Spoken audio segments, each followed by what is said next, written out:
ਇਹ ਹੁਣ ਨਾ 1965 ਹੈ ਨਾ 1971 ਹੈ, ਰਾਈਟ। ਉਹ ਸਾਡੇ ਤੋਂ ਇਸ ਦੁਨੀਆ 'ਚ ਆਉਣ ਤੋਂ ਪਹਿਲਾਂ ਦੀਆਂ ਗੱਲਾਂ। ਅੱਜ ਹੈਗਾ 2025 and I can assure Pakistan ਆਵਾਮ ਕਿ ਅਸੀਂ ਪਾਕਿਸਤਾਨ ਦੇ ਨਾਲ ਇੱਟ ਵਾਂਗੂ ਖੜੇ ਆ। ਕੋਈ ਇੰਡੀਅਨ ਆਰਮੀ ਦੀ ਅਸੀਂ ਇੰਨੀ ਹਿੰਮਤ ਨਹੀਂ ਹੋਣ ਦਿਆਂਗੇ ਕਿ ਉਹ ਪੰਜਾਬ 'ਚੋਂ ਲੰਘ ਕੇ ਪਾਕਿਸਤਾਨ ਦੇ ਉੱਤੇ ਹਮਲਾ ਕਰਨ, ਕਿਉਂਕਿ ਪਾਕਿਸਤਾਨ ਜਿਹੜਾ ਹੈ ਜਿਸ ਦਾ ਉਸਦਾ ਨਾਮ ਹੀ ਪਾਕ ਹੈ। ਅਸੀਂ 2 ਕਰੋੜ ਸਿੱਖ ਪਾਕਿਸਤਾਨ ਦੇ ਨਾਲ ਖਲੋਣ ਨੂੰ ਤਿਆਰ ਹਾਂ, ਜਦੋਂ ਅਸੀਂ ਇੱਕ ਮੁਲਕ ਬਣਾਉਣ ਨੂੰ ਤਿਆਰ ਹਾਂ, ਜਦੋਂ ਸੈਂਟਰ ਦੇ ਵਿੱਚ ਅਸੀਂ ਹੈਗੇ ਹਾਂ।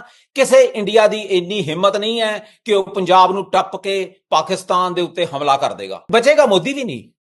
ਦੇਖੋ, ਸਿੱਖ ਦਾ ਸਾਡਾ ਇੱਕ ਇਤਿਹਾਸ ਹੈ ਕਿ ਅਸੀਂ ਕਦੀ ਕਿਸੇ ਦੇ ਪਹਿਲਾਂ ਮੱਥੇ 'ਚ ਗੋਲੀ ਨਹੀਂ ਮਾਰੀ, ਅਸੀਂ ਕਦੀ ਕਿਸੇ ਨੂੰ ਪਹਿਲਾਂ ਘਰੇ ਜਾ ਕੇ ਹਮਲਾ ਨਹੀਂ ਕੀਤਾ, ਪਰ ਜਿਸ ਨੇ ਵੀ ਸਾਡੇ ਤੇ ਹਮਲਾ ਕੀਤਾ ਹੈ ਉਹ ਅਸੀਂ ਛੱਡਿਆ ਨਹੀਂਗਾ। ਚਾਹੇ ਉਹ ਇੰਦਰਾ ਗਾਂਧੀ ਸੀ, ਚਾਹੇ ਨਰਿੰਦਰ ਮੋਦੀ ਹੋਏ ਤੇ ਚਾਹੇ ਅਮਿਤ ਸ਼ਾਹ ਹੋਏ।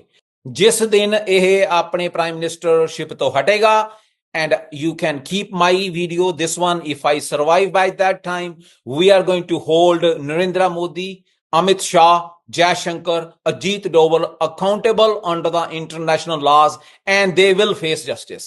ਜਿਹੜਾ ਪਹਿਲਗਾਮ ਦੇ ਵਿੱਚ ਹੋਇਆ, ਇਸ ਦੇ ਵਿੱਚ ਉਹਨਾਂ ਨੇ ਆਪਣੇ ਜਿਹੜੇ ਹਿੰਦੂ ਜਿਨ੍ਹਾਂ ਦਾ ਧਰਮ ਸੀ, ਜੋ ਸੀ ਭਰਾ, ਉਹ ਉਹਨਾਂ ਨੇ ਮਾਰ ਮੁਕਾਏ ਹੈ।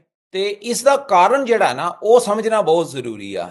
ਇਸ ਦਾ ਕਾਰਨ ਜਿਹੜਾ ਹੈ ਉਹ ਰਾਜਨੀਤਿਕ ਕਾਰਨ ਹੈ, ਰਾਜਨੀਤਿਕ ਵੋਟਾਂ ਹੈ। ਪਾਕਿਸਤਾਨ ਜ਼ਿੰਦਾਬਾਦ, ਖਾਲਿਸਤਾਨ ਜ਼ਿੰਦਾਬਾਦ।